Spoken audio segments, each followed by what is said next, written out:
We are Popcorn, Piss, and Vinegar, giving you a raw take on movies, television, and pop culture. My name's Chris. I am Scott. And I'm JB4. All right, so there it is. Hey, so in this show, we're going to talk about some of our favorite stuff from 2019, and also we're going to talk about things that we thought we were going to watch, but we ended up skipping out on it. And I find myself more in a moderator role in this situation, because the two things that come to mind is Witcher, which Scott said he was going to totally give up on. I haven't had a chance to watch yet, and John is all in on. And then Scott said that we should do a review on Crisis of Infinite Earths, which is the CW thing, and I saw one clip on it from YouTube and determined that, I never have to watch any of this. Which clip? So, I think it was the one where it's Tom Welling returning as Clark Kent in Smallville Superman. It was just so hokey looking. Wow. But I would like to say there is one thing that is stuff. my favorite thing about 2020 so far, and New Revelations is something, that's I'm looking down on the ground right now, and I'm noticing that Scott is wearing Crocs, and Crocs is a big part of the Cajun culture.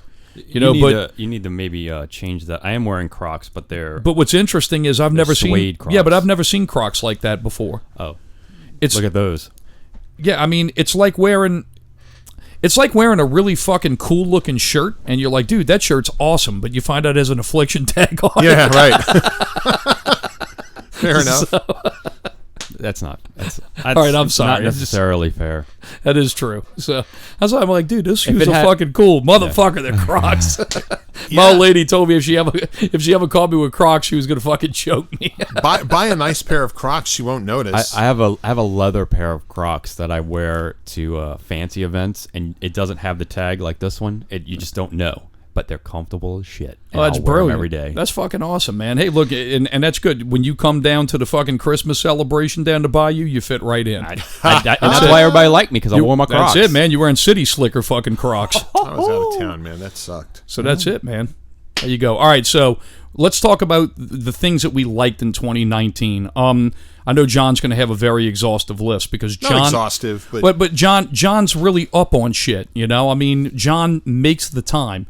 And John is probably out of all the people I know, John probably has this uncanny ability to multitask, to where he can do one thing and it amazes me. You tell me, hey, I watched this while I was doing that, and how you retain shit while doing one thing while still watching it, it's pretty amazing. I can't fucking walk and chew bubble gum at the same time. Well, what happens is I tap out. I go into autopilot, because a lot of times in expositional parts of whatever I'm watching, it's the same song and verse of 12 other things just like it, So I don't want to give myself that credit.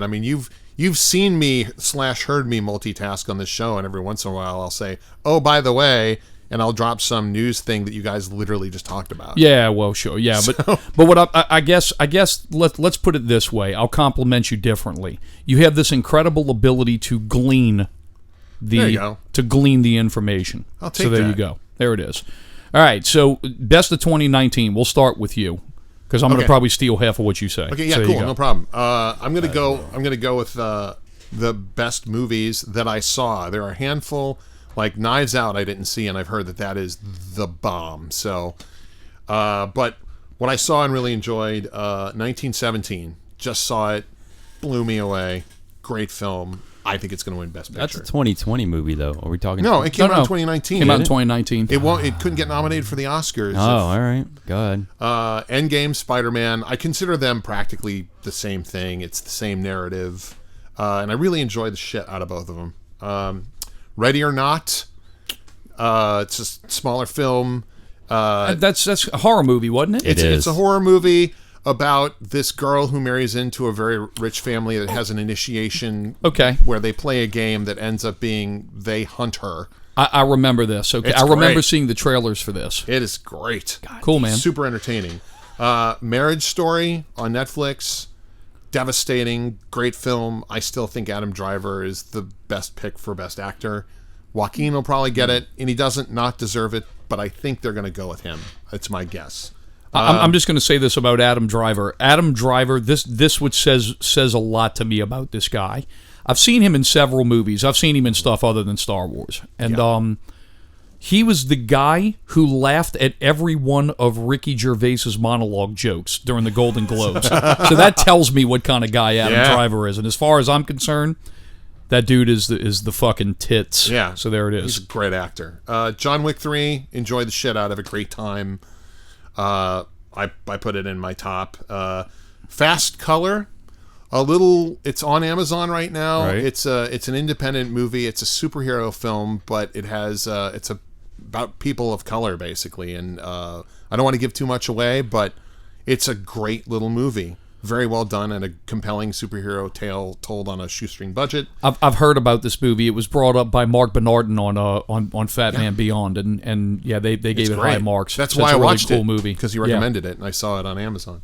And then the documentary "Tell Me Who I Am," which is on Netflix, which is just a punch in the gut. I mean, it's not easy watching, but practically mandatory viewing. It's astounding. I saw half of it. I got interrupted into the second half, and I haven't had a chance to revisit it.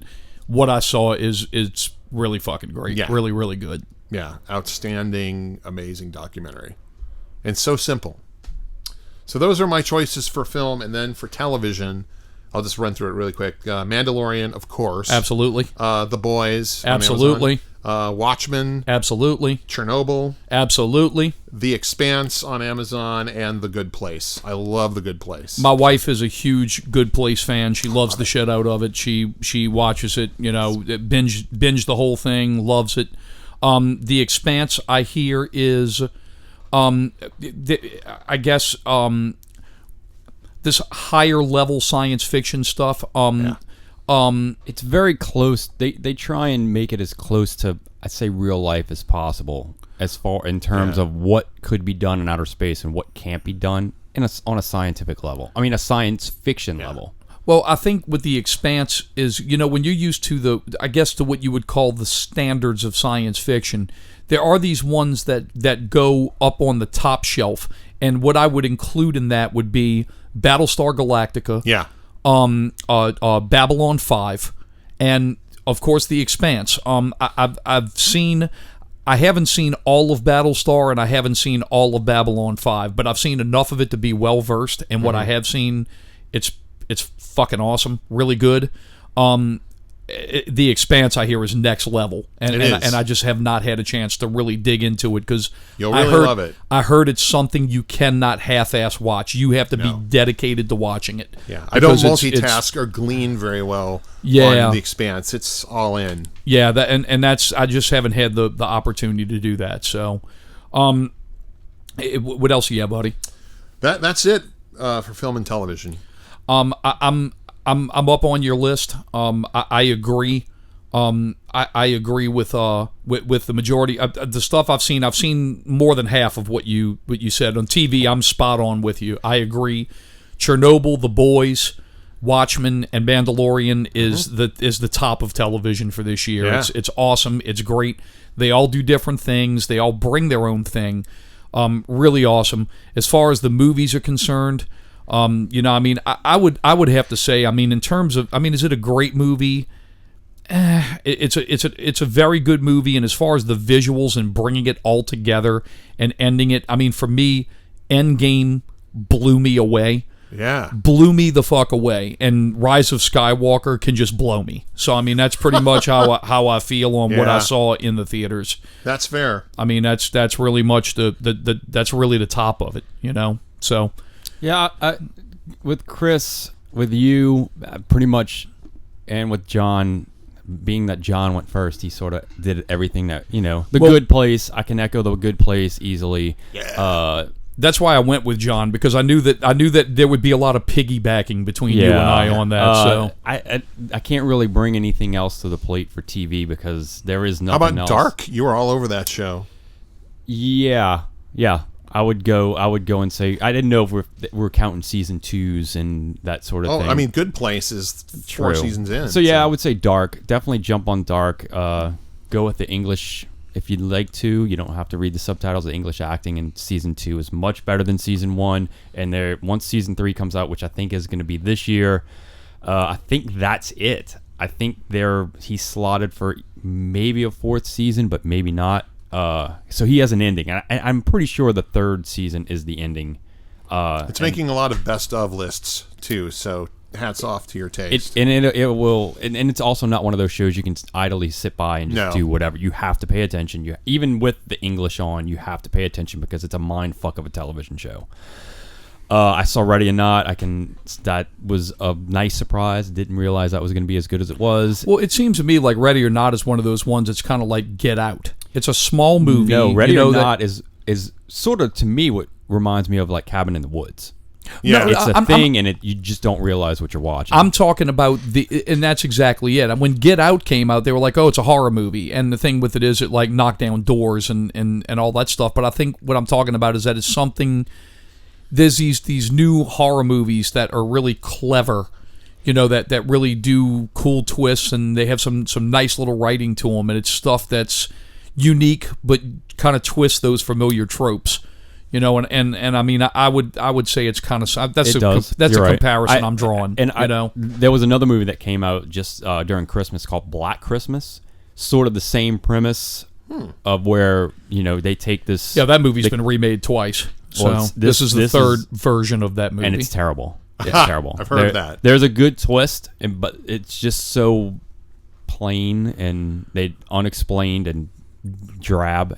It's terrible. You saw Knives Out, right? I did see Knives Out, and that would easily go into my best of 2019. Okay. It's good. My mom saw it; she loved it. It's compared to like no one who's seen it hates it. Endgame really was it for me. Like that's the movie that I can. When you go, what'd you watch in 2019? Endgame. Like 20,000 times Endgame. Well, and that's it with Endgame. I mean, it's not really.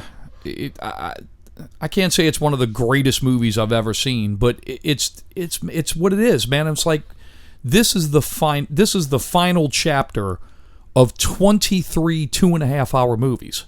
It's an achievement, man. And I mean, it's the closest thing to a cinematic roller coaster ride I've ever been on.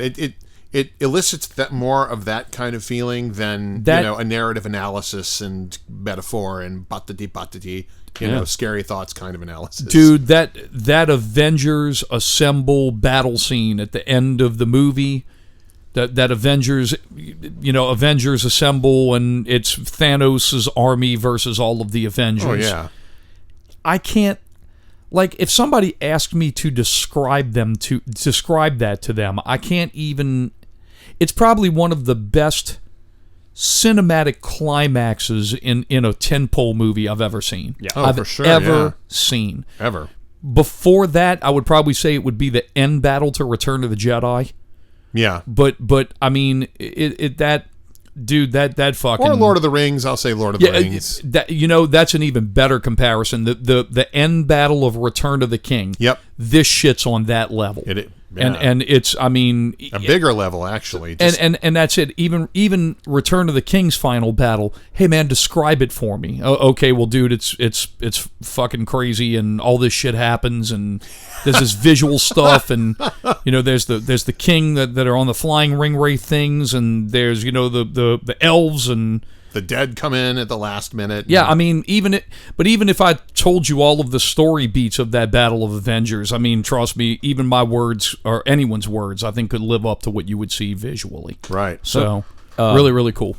Barry on HBO. Yeah. Fantastic show. What was the other one I was going to say? I had to look it up to make sure. I left Barry off because the first season was just so much better to me. Just to me. Russian Doll. I enjoyed Russian Doll. It was very good. It was a very good show. Yeah, my that's another one on my wife's hit list. There was Russian Doll. She loved that shit. I know it's not really part of what we do, but the Marvelous Mrs. Maisel on Amazon. Yeah, I know you really dug that show. So I haven't seen that season. Might not be for everybody, but it's super fucking hilarious. And I have one other movie I want to slip in, but there's an asterisk here because it wasn't released in 2019, but it's so good and it kicked my ass so much that I can't speak highly enough of it. And it's called Wind River. It's Jeremy Renner and Liz Olsen. Heard about this movie. Holy shit. You said it's very well done. God, I mean, it's by the guy who wrote Sicario and Hell or High Water, both of which are also great films. Hell or High Water. But he directed this film, and when I tell you there's one scene in it that pound for pound is every bit as tense as the best Tarantino moments. It's so fucking good. I can't recommend it enough. Awesome. Yeah, so try and see it if you can. Awesome. All right. Well, I mean, is there anything that we want to add off here for 2019? I mean, this is normally we normally do a very big recap on that, but I can tell you the best thing about 2019 for me. I had a daughter, and that was the most awesome thing for me of 2019. It was the shit, and I missed out on a lot of stuff that I normally get to miss out on, but I don't mind missing a bit of that shit. Yeah. So having a little girl, was a fair trade. Was a fair trade, and it's still an amazing experience every day. She just made 6 months old, and it's actually your Facebook feed would qualify as one of the top 3 most entertaining, just in terms of between your anecdotes and the pictures of the little one. It's the pictures, and on top of that too is that my oldest daughter, she just made 8. We have some very fun banter between each other. There's a lot of chip off the old block. She's becoming a little smart ass, so it's good and bad. Yeah, I get pissed off and have proud father moments all at the same time. So there it is. It's like Sims but real life for you. Yeah, but I mean that tops it, dude. Look, having a child in fucking Avengers Endgame. I mean that's pretty much There you go. But one thing I will say, just to cap out 2019 for me, in my opinion, and granted I haven't seen a lot of stuff, I think TV kicked movies' asses this year. Agreed. On as far as like television programming, I think it just kicked movies' asses. Yeah, that's. I mean, dude. I mean, you look at superhero stuff just real fast. Like we had Endgame, which we all know we enjoyed, and then we had The Boys. Dude, we had fucking Chernobyl. Dude, I understand think that, Chernobyl, but like just in the same genre. Look, I love The Boys. I love The Watchmen. I even love Mandalorian. Mandalorian probably is the number one show for me because I love Star Wars so much. But dude, Chernobyl, fuck, man, dude, it was so fucking good, man. It was awesome, man. And very harrowing, and like it punches you in places that you don't normally get triggered by any kind of entertainment, And another thing that HBO does that no other network does, and they should start doing, showrunners and show creators should do complimentary podcast after every episode that airs. Yeah. I fully agree with it. Dude, HBO... Easy production. You don't have to do a big thing. The Chernobyl one was great. I didn't get a chance to listen to Lindelof's podcast for Watchmen. Me either. I still want to do it, but the guy who does if you get a chance to get around to watching Chernobyl, after you watch every episode, listen to the podcast before you move on to the next episode. It is fucking great. That's actually in my top 3 of the year. That one, Culpable, and Tag Paid Go. What? Yeah. Literally just got in at the very end of the year. 2019. Thank you for recommending. Yeah, on podcasts. Thank you sincerely, man, for recommending Culpable. It is phenomenal. It's probably the best true crime anything that I've experienced. And I mean, that's right in our backyard too. I watch a lot of fucking Forensic Files, but dude, this shit, just fascinating. My kid. I'm telling you, man. My kid's a true crime fanatic. Man, that Culpable. Have a listen to it. Have a listen to Culpable, man. She'll love that shit. We got to dial it back a little bit, but yeah, okay. So, to be honest with you, I think some of the stuff on Forensic Files is way more racy than what happens in Culpable. I mean, oh yeah, I mean with Culpable, it's just a matter of trying to figure out what the heck even happened. Yeah, yeah, it's really really well done. But yeah, if you're into the podcasting thing, definitely check that out. Also, some of the other ones in podcasting. Not some of the shit that we normally cover on this show, but dude, listen to Audio Boom's Mafia. It's fucking great. Okay. So good. They pick a crime, they pick a personality from the mob from all eras, and they drill down on that person. They get 2 episodes. It is fucking great. Really, really cool. So yeah, if you like mob shit, it's quite choice. Okay, so are we going to go into the I Can't Even portion? Yeah. Here's the I Can't Even. We'll start out with Scott. So Scott, you watched what, 2 episodes of The Witcher? 1. You watched 1 episode of The Witcher, and you were out. I'm out. All right, so why are you out of this show? Because I didn't really follow the first episode too well, and usually when that's the case, I'm like, oh, let me give the second episode a shot, and it was so beyond vanilla for me that I was just like, I don't know. Like even there was a violent fight at the end of the first episode. It seemed very forced to me. Look, it might have been the best thing y'all ever seen in your life. To me, it just felt kind of forced and like, all right, this is a Netflix original. I get it. This isn't for me. I'm out.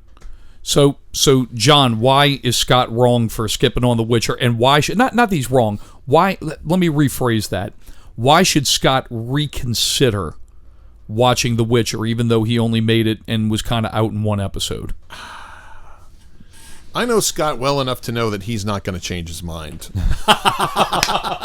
and it's fair. Like that. I mean, look, I'm just trying to create content. I know the fucking truth too. So I mean, there are problems with the show, but they're minor quibbles. And I thought that last duel, I actually told him to give it a shot, and I said, if you're not in after that duel at the end, you won't be in it for the rest of it. But for me, yeah, but. And it is actually one of the best fights in the whole show. So you're not going to even get close to that mediocrity, in your opinion. But as a, I enjoyed it. There were some things about it I thought were unique in terms of character development, or in the case of the main character, not so much. But that's by design. Like the character has no emotional topography because he's had it trained out of him, which makes for an interesting narrative path for him. And there were some, I thought, unique moments, and I thought it was really well done. But that's okay, Scott. I mean, you're allowed to hate shit. You know what else I probably won't revisit? And y'all are not the first ones to tell me I should. The Expanse. I'm like 6 or 7 episodes into the first season. It's a lot. It's a lot, and I have to fight through every episode. It's a heavy show. It really is. I mean, a friend of mine keeps telling me, you got to get in, you got to get in, you got to get in. John tells me all the time, you got to get in. And I try. It's just so hard. If you're out, have you watched Battlestar? Not all of it. You should. Yeah, I think that might be.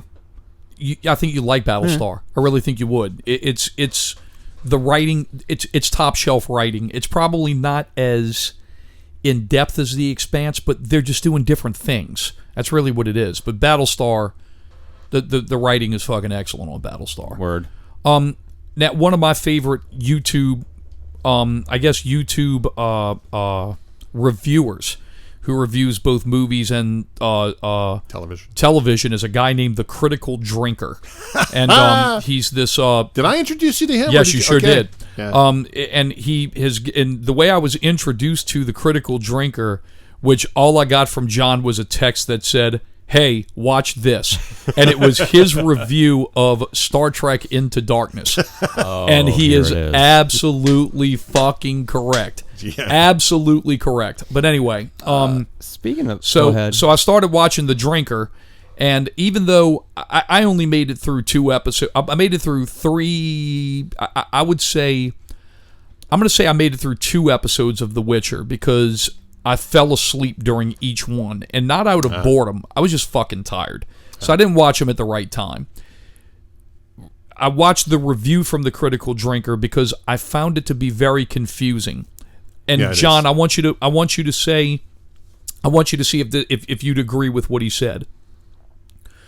The character development is excellent as far as what they do with the characters, how they grow, and all the shit they do. You know, as far as like their growth as characters. Nothing is Mary Sued. They learn. They have their shit. They go through their struggles. They learn from them. They come out stronger and better on the other side. But he said my biggest criticism of the show is that this shit is not complicated in the respect that they should have did away with all of this crazy time jumping shit in the first 3 episodes. That's where they probably lost more people than they overcomplicates things that should not be complicated. Yeah. They should have did something linear, and and that should have been done with it. It just felt like they did it to do it. Exactly. The only show that I've ever seen that does time jumps like that, does them effectively, and it fits the thematic of the show, is Westworld. That's it. And Watchmen. And to an extent, Watchmen. But with Watchmen, it's not... With Watchmen, though, it's not, like, confusing. Like The Witcher, you have to sit there and watch it, and you don't pick up until about a quarter way or a third way through the third episode that you're like, oh, fuck, I'm watching, like, different time periods of shit. Yeah. That's what's going on. Does it make it... Does it... Like, in Westworld, it literally is the plot line. Does it make the show the time jumps? No, then, right? No, I mean... It's completely unnecessary. Like they just wanted to try something different. The fifth... And it's not even different. It's overdone already. But the fifth episode, I think, fifth or sixth, The Witcher ends up at where the opening of season 1 is, the war. I'm already... And you're like, oh, I guess we're there. Okay. How much of what I just saw The Witcher happened in the past? And it's just... All right. And it's unnecessary because, yeah. As the Critical Drinker said, there's a lot of character development. It's very interesting and cool world building and all that. It's just sort of... The nonlinear narrative seemed unnecessary.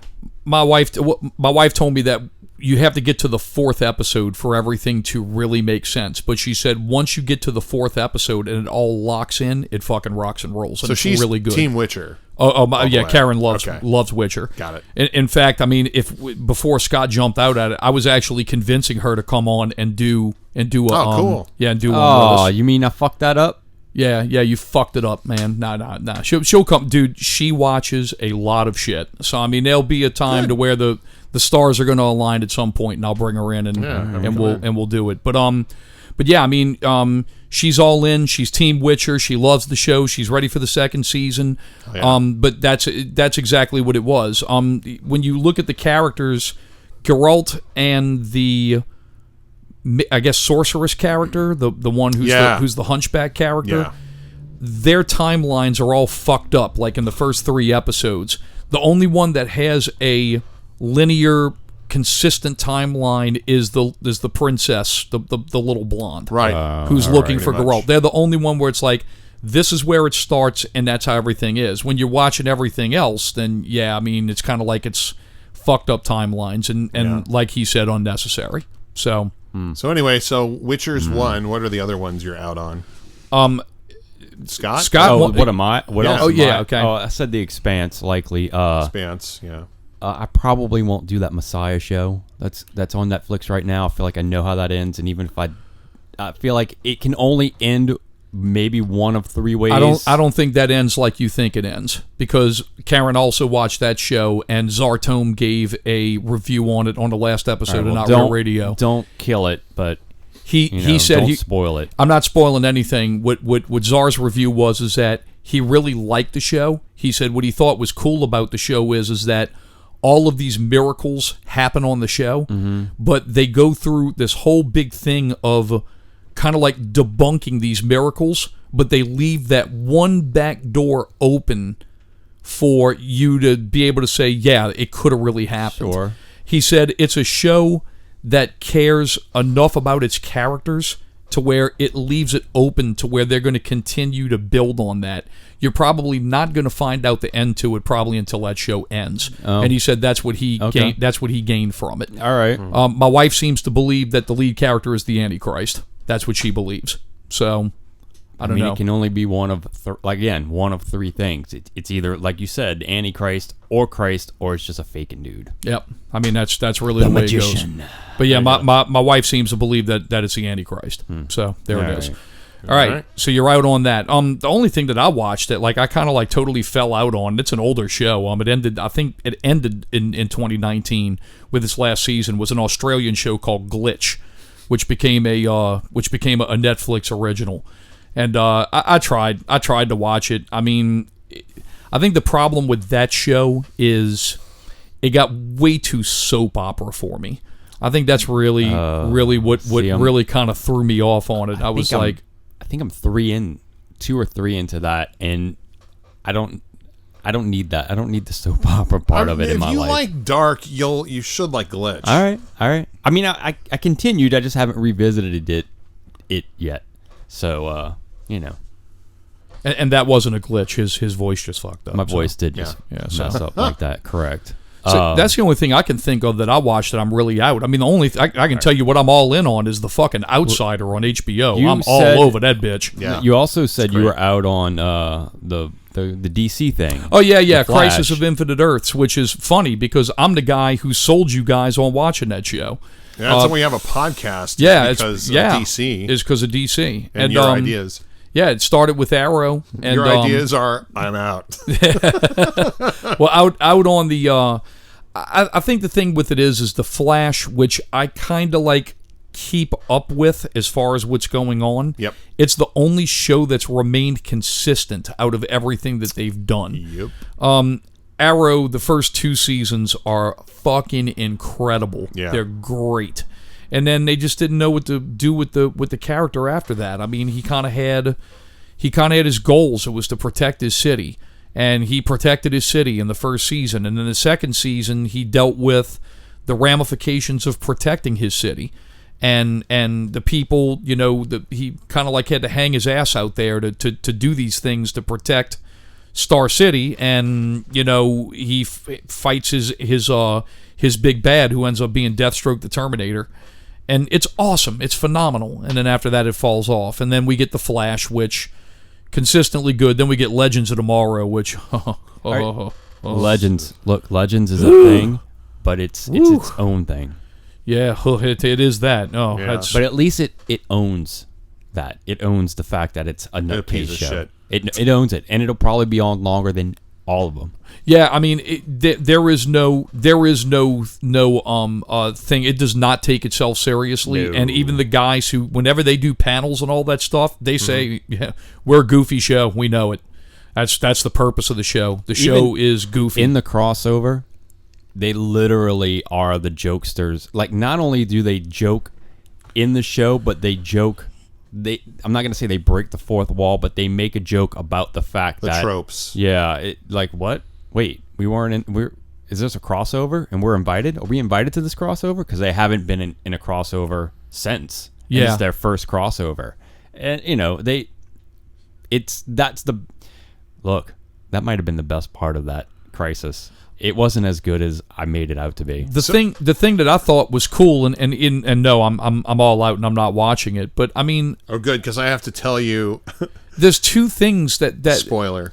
there's 2 things that happened that I actually saw a clip of. Okay. Outside of the Superman thing, which made me realize, I'm like sitting there, I'm like, wow, that's awesome, but this is so terrible. Is That's a good description of Crisis. Ezra Miller showed up as the Flash, Genius. from the Justice League. Loved it. And I watched the clip and I'm like, this interplay is so Wonderful. horrible. I thought it was great. I thought it was great. I mean, I think that the fact that it happened is amazing. I think that the banter between the characters was just Okay, yeah. was silly. I was just like, It didn't Well, it's matter. silly, but yeah. the fact that it happened was like, huh. but the fact that it happened is amazing. And I mean, what's really great is, and I thought was cool, is that Crisis, even though I've seen clips here and there, they took a lot of tender, loving care to make sure that these shows connected to everything. Yeah. Nolan's Batman movies, the Batman 66, Christopher Reeve Superman, Smallville, all of the other shows. I think even Lois and Clark, I think it tied to. I don't remember, but from what my understanding is, How did it tie to Nolan? I didn't get that. They I think it was in the last episode. There's some dialogue that happens with the Batwoman thing that suggests that she exists in some parallel to that world. Okay. Some kind of, hello. So my problem with the Crisis show is the same problem I had with the last episode of Star Wars. There was so much fan service, and yes, they did a good job of the fan service in this Crisis. TLC, but it was all fan. There was no story, and when there was a story, I had no clue what the hell was going on. Like, there's 3 episodes. They do 3 episodes, and then they took a break, and they came back with the last 2. I don't know what the hell went on in those last 2. So, So I have to tell you about this part, Chris, since you're not going to see it, because this is how Oliver Queen went out. Oh God! He ended up getting possessed by who? What was the name? The something keeper, the Sentinel, the something. Oh, Anti-Monitor. No, not the No. Anti-Monitor. It's some guy. I don't know. Somebody we're supposed to know Yeah. who it is. Right. And I mean, literally just some, like, they're in some, like, weird purgatory, basically, and some guy walks up to him and says, you have to stop the Anti-Monitor, and now you are tasked with this, Yeah. you know, and Because he dies once. right. So he drops, the guy drops his name, no idea who the hell he is, because I wasn't that into DC, and Oliver Queen becomes possessed by him because they bring him to the resurrection pool, and that's who imbues his spirit. So. Is it the Spectre? Yes. Oh, no shit. Yes. Oh, wow. So Oliver Queen becomes the Spectre. Was he like fucking white skinned with the green hood and shit? No. No, he had the Okay. green hood and his eyes glowed. No, Okay. no. The Spectre did not have a green. He had no hood. He was just a regular dude. No, In no, Purgatory. yeah, initially when he showed up. Yeah, but just a regular dude. While you're telling me this, I'm gonna look it look up? up this real so, quick. yeah, so anyway, so Oliver's the Spectre, and they're having a throwdown in the Speed Force. Yeah. The Anti-Monitor and him are having no a throwdown reason. in the Speed Force, and then the last line he says to the Anti-Monitor before he finishes him off is, "You have failed this universe." And I was like, okay, that's what time it is. It's kind of like That's where we are. It's like Arnold Schwarzenegger at the end of fucking True Lies. You're fired. Yeah, yes, exactly. So they do that. That's the second to last episode of the Crisis thing. So everybody's happy. Hooray, we all won. They go to the last episode, which is the Legends episode, and then they do it all again. They got to refight him again. Wait, what? Yeah, they got to refight, you know? They refight. Oh, so it really was like Rise of Skywalker. I guess I skipped that episode. I just saw the episode where all their worlds are merged into one now. Uh-huh. Yeah. Is that the Yeah. same episode? Oh, no, then they go into another episode. Shut up! Really? Yeah. Are the multiverse? Is the multiverse back now? No, well, they don't say because at the end of at the whatever. end of of the series, they show all the different multiverses of which is all the different shows that we have on TV right now, Yeah. and then they show Earth Prime, and it's our heroes in the. So in other words, they're all the of- Justice League. So all of the shows. Oh my God! It ends with the monkey, Oh yeah. I saw that they had Gleek? Yeah, Yes. Gleek's in it. Yeah. dude. Where were you? It's so I bad. missed that last episode. He then. gave up. Yeah, he gave up on it. I thought the last episode was when they sat around the Justice League table. It is. Yeah, and then they do the monkey scene. All right. Yeah. I mean, is that like a post-credit sequence? Or No, it's- He forgot to glean that part. So- I got to Gleek that part. Ay. Anyway, Yeesh. Okay. so yeah, I was all about that show. I remember sending y'all texts like, it's on fire, it's great, and then yeah, and then he ended Oh my in a God. whimper. You have failed this universe. don't revisit You it. failed this universe. It's pretty much that's pretty much how Oliver Queen goes out. He's dead now. He's dead. Yeah. Well, we had is all it kind of had said that he was going to die. That was going to Yeah. be the way Yeah. they were going to end that out.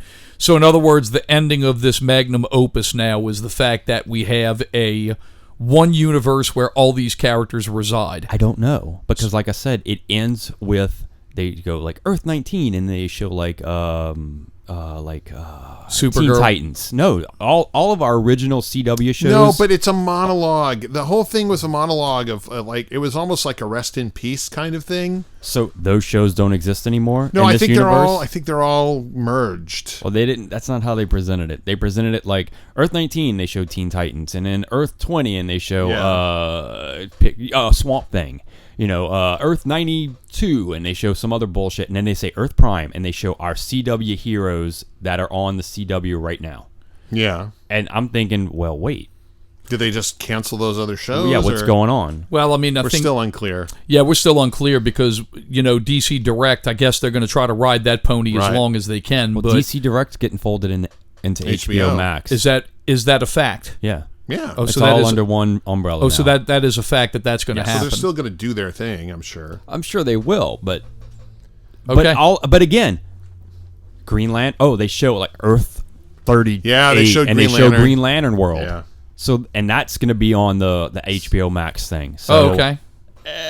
and that's a Berlanti jam. I What was believe, the? right? Yeah, it's going to be a Berlanti jam. What's the like? What did the Green Lantern world look like? It looked like from the Ryan Reynolds movie. It looked No, like it looked like Green Lantern. It was like a glory wide shot. I mean, they were tiny. looked like a bunch of little hovering, Green Lantern guys. you know, Oa guys. Yeah, the Owens. Yeah.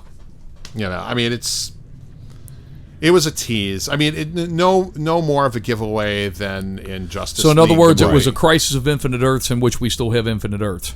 Brilliant. Maybe. I don't know. I think that it's all one Earth now. It felt to me like that's it because they're It all felt in like one that Earth to then. me till they showed that montage, and then I was like, I don't. Right, now I but then don't they know. all sit at the table. Those guys sit at the table, but not like the. But they Green- were all from different Earths.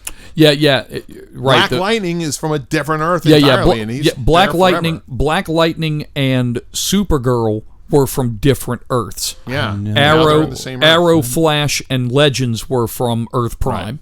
Yeah. Right. right. So in other words, what Scott's saying is that the CW characters are all on Earth Prime. That's what I'm saying. While the stuff that exists on, which is pretty fucking funny if you think about it, Earth Prime's the free shit.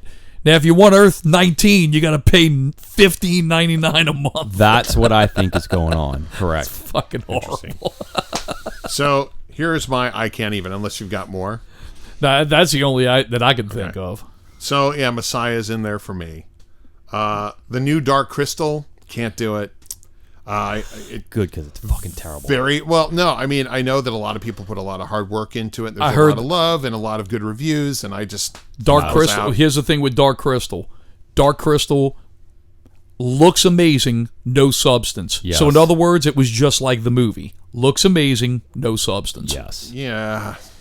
Yeah, Yes. That's we'll leave it at that. Anything Walking Dead, I'm super out. I've heard that they're doing a spin-off series. I don't give Oh, a yeah. fuck. Yeah. I'm done. I Yeah, don't I'm- care I'm- about the movies. I don't care about anything having to do with The Walking Dead. I'm done. Yeah, I've been off that train done. now for a couple of years. I'm done. Apple TV in general. Yep, done. Oh wait, They gave I it to can't me. Look, even. they gave it to me for free, and I still haven't loaded it on my Can't fucking. even. let me just tell you. I'll give it right to you. They gave it to me for free, and that Servant show, the M Night Shyamalan show, the Servant. I bought into it. I watched it, and it drags you along for 10 episodes, and by like the 6th or 7th episode, you're like, all right, we got to get somewhere with this. We got to get somewhere, and then they get to the 10th episode, and you're like, fuck this show. It's Oh, a no. dumb ending. So it's like M Wait, Night Shyamalan. and yeah. there's season 2. So to continue the story, go ahead. I'm Okay. canceling. So are Apple you? TV. Oh, so you're out. Yeah. All right. Fuck that show. I watched the season. I'm out. fuck your service and your shows. Yeah. I have the Berlantiverse metas out. I'm What does done. that mean? So basically, like Berlanti makes You, which was a solid show, and he's got his like Sabrina and I heard the yeah, I I'm heard the for second Sabrina. I heard the second season of You is very weak. That's Oh, what yeah? I heard. that seems to be the Berlanti way. So what about Noah and Sabrina? No, I'm in on Sabrina. Okay. I really, I that's a pretty bold, ballsy show, and I enjoy it, and my girlfriend enjoys it. So, but anything having to do like anything other than the Flash, I'm not watching. I'm not gonna Yeah. watch Green Lantern. I'm not gonna do it. okay, I'm not okay. gonna. I'm out. You're not going to watch Green Lantern? No, not On- not on- unless the critics go absolutely apeshit over it. Yeah. That's not going to happen. HBO. It's not going to happen. Okay. I'm I'm sort of like where you guys are with. They all can't be winners, and it's the same thing with Netflix. I mean, look, Yeah. I understand that everybody honestly, with Netflix, sometimes it really is the truth that the emperor has new clothes. I mean, to me, the only consistent people of gold standard TV, really honestly, is HBO. They're Yeah. the ones who have consistently knocked shit out of the park and have had fucking mega hits. I mean, yeah, look, dude, you got Stranger Things, you got that, but the thing with it is, there's a lot of shows on Netflix. People suck its dick, and I think it's completely unwarranted. I mean, completely unwarranted. I mean, Legends is terrible. Always has been terrible, in my opinion. I agree. Batwoman's not good. It felt like a really not well made fan movie. You know what I'm talking about? Like It seemed like something on YouTube. Yeah, it's like Rise of Skywalker. Rise of Skywalker had a budget. Like it really looks like community theater. Batwoman does, and she had some moments in Crisis, just not enough for me to go, I'm in on that show. I'm Yeah. not in. And the last thing is the new Twilight Zone. I'm out. I couldn't even finish. I Like didn't finish it either. Dark. What about Picard? I haven't seen it yet. It started. I mean, it's dropped. I'm in. Okay. I'm a Trekkie, so So I'm you in have on your, Picard. you have your CBS subscription. Yeah, well, I'm going to reactivate it when it's a few more episodes. Yeah, in. that's I'm going to binge it. Yeah, Alright. they had a lot of that's what some people that I know that are Trek people. They watch Discovery. As soon as Discovery ended, they canceled their service. They're waiting for Picard to go back up so they can resubscribe. Twilight Zone, like There was only one Twilight Zone, Jordan and Peele. it was made in 1959 and ended in 1964. That's the only Twilight Zone that's worth a fuck. They've tried to do everything they can to relaunch it. They did relaunch it successfully. It's called Black Mirror, and the reason why Black Mirror is so fucking good is because it's not named Twilight Zone. Yeah. It does its own thing. It's inspired by it and does its own thing. And that's it. I respect the shit out of Jordan Peele. As a rule, like Get Out and Us were great films, and he definitely. It's not unreasonable to compare him creatively to Serling, but it's just the shadow's too big, and they're trying too hard. And Black Mirror is so much better. Not last season just of it. can't- Not the last season. Well, I Well, not the mean, last season, fair enough. But I mean, at least your first season should be all your best right. ones. You're right. Lead with your best ones. You're right. And, I mean, Black 'Cause I Mirror haven't finished it either. So. Black Mirror has I'm Black Mirror has been consistently good, and I mean, except the last season. I mean, Right, you that had some last shit season. episodes, but I mean, dude, even in that, there's a couple of those episodes that are decent, that are good. The Anthony Mackie one and your boy from Watchmen that plays Dr. right. Manhattan. fair enough. I think that's his. I mean, do I think it's the best Black Mirror episode? No, but it goes. It's better than some of the other ones they absolutely. have. It's better You know than what I any mean? episode of Twilight Zone or Electric Dreams, which are all trying to cash in on that same thing. I can't even. I forgot all about this. My Darkest Material, or what is that? Oh yeah, show His his called? Dark His Dark On Materials. HBO. How is that? Yeah, I know you good. kind of watched it. I really, really enjoyed it. It's very well done. Talking babies and talking animals. I checked out. Yeah. Oh, and fuck you. I watched the Lady and the Tramp movie with my kid Uh-huh. as a family movie. That's a great movie. Great movie for a family. Great. Talking babies and talking kids. I mean, talking babies and talking dogs. Animals. I'm out. Yeah. out. If there's a CGI mouth involved, Scott's out. Unless it's The a CGI Lion movie King tip to burned tail. me down. Burned me down.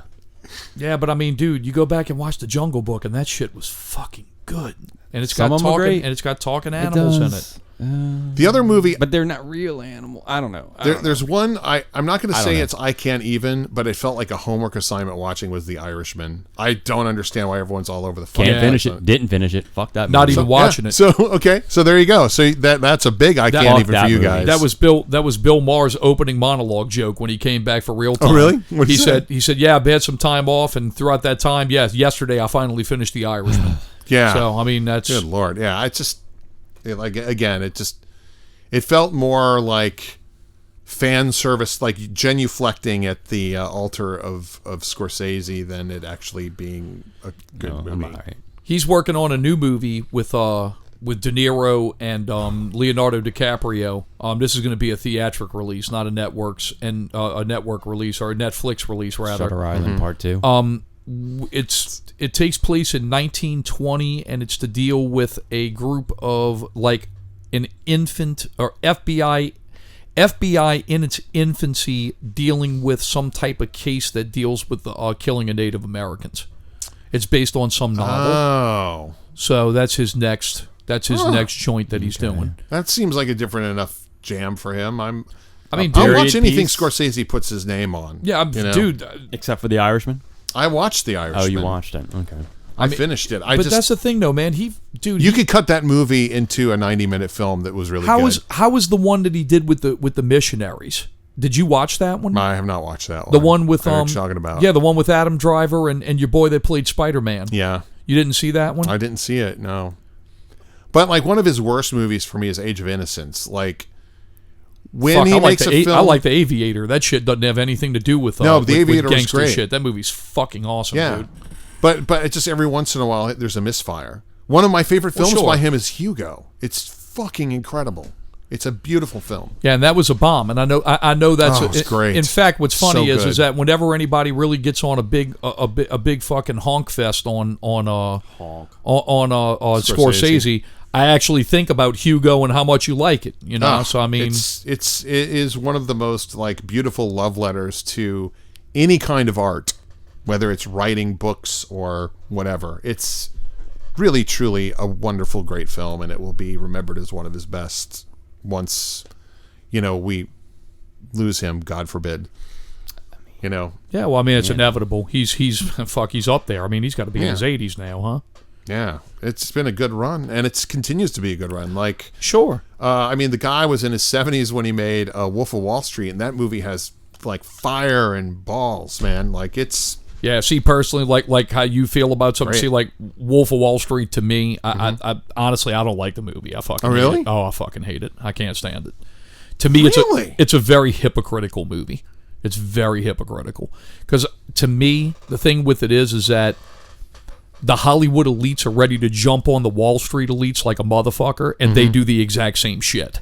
So that movie was embroiled in a Ponzi scheme. Like there was like lawsuits and paintings that were given to Leonardo DiCaprio that he had to give back. Like it is the most method movie ever. I think that's what really kind of grinds my ass about that movie is the fact that, the evil Wall Street and the fucking corruption and bullshit of Wall Street. Like, motherfucker, you all do the same shit. All you Hollywood motherfuckers do the same fucking shit. I mean, it's all okay. That's my whole thing is that, like, I guess the thing with it is that I don't really get fucking all twisted up with this shit when these kind of assholes want to be the moral authority to shit. It aggravates me because I sit there and like they're like Wolf of Wall Street, yeah, Harvey Weinstein, motherfucker. So it's like I kind of feel that's just how I feel about it, I mean, yeah, we could get on this debate like a son of a bitch, but I mean, I don't think we have enough time for it. But I can't even. I would say that movie's moral compass is squarely dead center. Like it.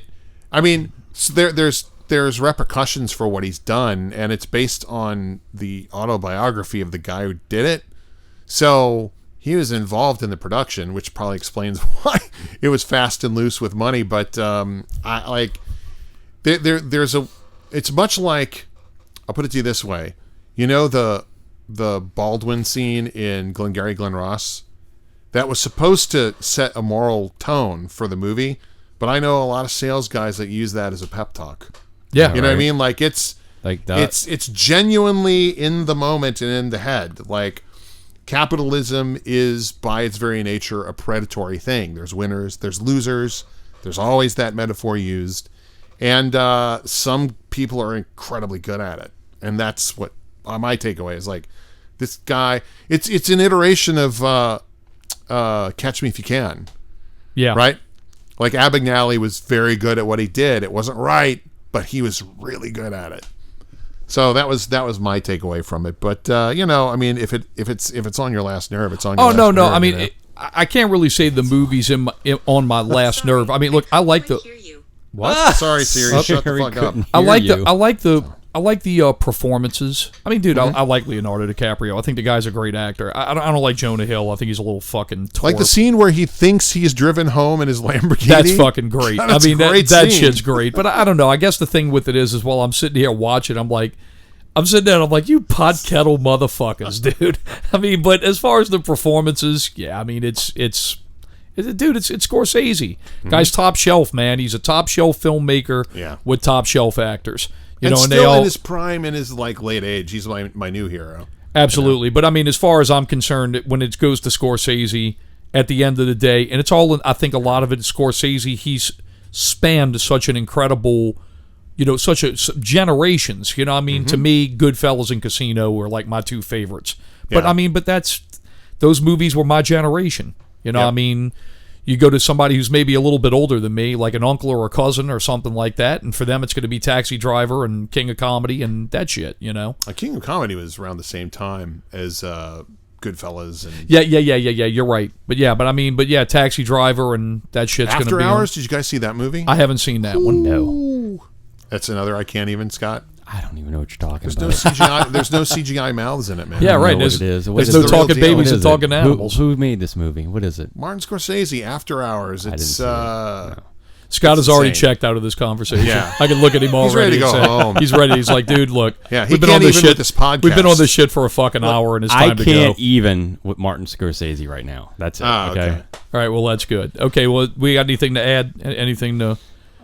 Oh, Here we go. congratulations are in order, man. There it is. Almost 21,000 views of Oh Mando. How about right. that shit, huh? Yeah. Fucking cool, man. You're That's- a wizard, Scott. So just quickly bring me through this. We record the song. You record the song. You send it to me. I laugh my nuts off.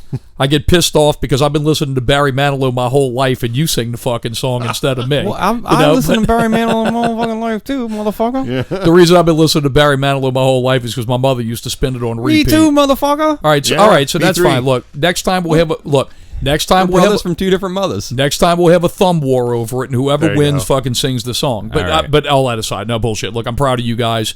It was great, Thanks. hilarious, fucking funny. I mean John, the lyrics. I John. mean, all John. beautifully capture everything. Scott, the voice is great because I mean it's fucking just Perfect. it's really perfect. I'm trying to say it's not too good while being great, if that makes any sense. I mean, dude, it really is. It's not too good while being fan-fucking-tastic. Exactly. And it's awesome. And I mean, dude, you guys have been getting great response, man. You deserve it. I mean, how did this happen? Y'all just like did a boost and it took off, or? Well, I have when I get earwormed by stuff, I tend to start plugging words into it. And I had just come back from visiting my mother, and we binge watched The Mandalorian, and they Right. loved it. My sister loved it, and I listened to the first episode of his podcast, and he Tag sings Paid about Go. The Mandalorian. Yeah, Tag Paid Go, iTunes, Spotify. So I sing about the Mandalorian, and this dude goes, "Hey, have you ever?" Right, and he says, "Oh Mandy, I can't figure out how you see," and I was like, "Mandy, oh Mandy," and then Yeah, oh, Barry Mando. Manilow was already Yeah. sort of flitting around in my head, and I just started saying, "How has no one done this already?" And then by the end of a car ride, I'd written the lyrics. He goes, "Hey, great, can you man. record this?" I'm like, Yeah. sure." Like it was like a Friday night. I'm like, "Yeah, hold on." Put down everything I was doing, recorded it, sent it right back to him. And a lot of times with parody, sometimes you sort of fudge with the syllables. Yeah. And another person singing it kind of fucks it up. Like Scott nailed it the first time out. Like, Oh no! I'm done. That's all, dude. Look, trust me. That's all a joke, man. I think it's fucking great, dude. Yeah, I killed it. loved it. Scott did fantastic. You did fantastic. Yeah, we are going to Great. do more. We're going to do Oh, more. yeah, absolutely, man. I mean, And you'll be involved on the next one. oh man, hey, look, I'm just happy sitting here talking about it, promoting it, and most of all, listening to it. And, dude, I mean, Scott, like John sent me the link, and he's like, "Do not fucking tell anybody. Do not share it." And like, dude, I watched it, and I'm like, dude, this is beautiful. This is fucking beautiful. So great. Yeah, his first question, you wrote that? Yeah, that was Which I it. was like, good. That's a good thing. I mean, yeah, it's amazing. Yeah, if you haven't checked it out, it's Omando. It's on PPV Guys on the not the Facebook group page, but it's on the regular on our Facebook regular page. page. And you can also catch it on YouTube. Omando. Yeah. Yep. So hopefully we've gotten some new listeners from Omando. Yeah, welcome. So but yeah, we appreciate it. If you're listening to this as a result of Omando, hey, look, we appreciate you guys listening to it and checking it out, and especially sharing it. I mean, shit. What, Yeah. 21,000 views, I think, and that doesn't Yeah. include shares and all that shit. It does. It does include Okay, shares. yeah, let's 154 shares or Something something like like that. that. Yeah, the ginger sent out the demographics the other day, and he's like, "Yeah, this is big." I looked at it, it's like, "Holy shit!" So yeah, And like, thank everybody for sharing it. Like, thanks oh for yeah, man, definitely. sitting through the song and liking it enough to share it with other people. I know that if it's over 30 seconds, it's usually social media poison, but you guys have, Poison for me. you guys have brought us a great deal of Yeah, man, and please jump over to our PPV Guys group. We do have a group that's an open group. Send an invite, man. Jump on with us. Listen to our shows, interact with us, man. We have a lot of fun talking to you guys. So, yeah, thanks for checking that out. Definitely. All right, that's the only thing I had to add. That's it. We'll be on Spotify soon. I actually thought we were on Spotify for the longest time and realized, oh shit, we're not. So we'll be on Spotify very, very soon. Yep. So you can add that on to YouTube and to iTunes. And look, if you're over on iTunes, please subscribe. We'd appreciate it. Give us a like. Give us 5 stars only. You know, please write us a review. Just takes a couple of minutes. Same thing on YouTube. If you hear a YouTube video, just give us a like. You know, leave us some comments. We'd certainly appreciate it. Other than that, man, we're Popcorn, Piss, and Vinegar. We're out. Thanks for listening. End scene.